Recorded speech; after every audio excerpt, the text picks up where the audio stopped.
አንተ ነው የጠራኸኝ? ናግባ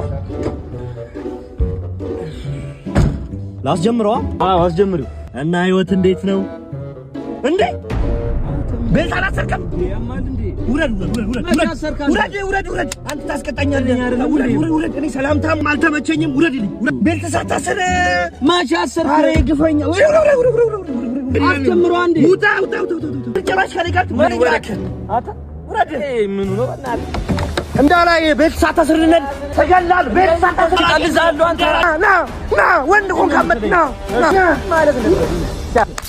ሙሴና ሳምሪ ማለት ነው ተጋብተው በጣም በቃ ዝም ብለው ይጣላሉና የሆነ ቀን በጣም ተደባድበው ቤቱ ሳሎኑ እንዳለ ብርጭቆ ምኑ ሁሉ ነገር ተሰባብሮ የሳምሪ እናት መጣች ማለት ነው። ከዛ በኋላ ምን ሆናችሁ ነው ምናምን ነገር እንደዚህ ቃውን የሰባበራችሁ ስትል በጣም ተጣልተን ነው ምናምን አለች ማለት ነው። ከዛ መኝታ ቤት ስትገቡ ማለት ነው አልጋው ተሰብሯል ማለት እሺ። አልጋውስ ምን ሆነ የተሰበረ? ማትስ ነበር። ቀጣይ ኬሚስትሪ ወዳጄ ኬሚስትሪ ነው ማስጠናሽ። ፈልገኝ መተ ነው ዛሬ እህትን እውነቱን ለመናገር እህትን ላስጠናት ነው የመጣሁት።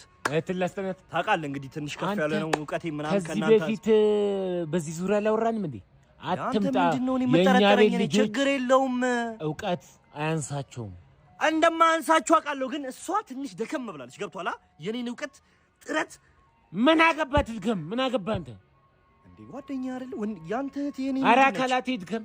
የኔ ያንተ እህት ለኔ ምን ያንተ እህት ለኔ ምንድነች? እንኳን ባላ ከኔ ጋርም ጓደኝነት የለም። አንተ ልጅ ከኔ ጋርም ጓደኝነት የለም። አንተ ጥሩ አይደለም። ሁሉ ነገር መጥፎ ነው። አንተ የምር ማስተማር አይደለም ያሰና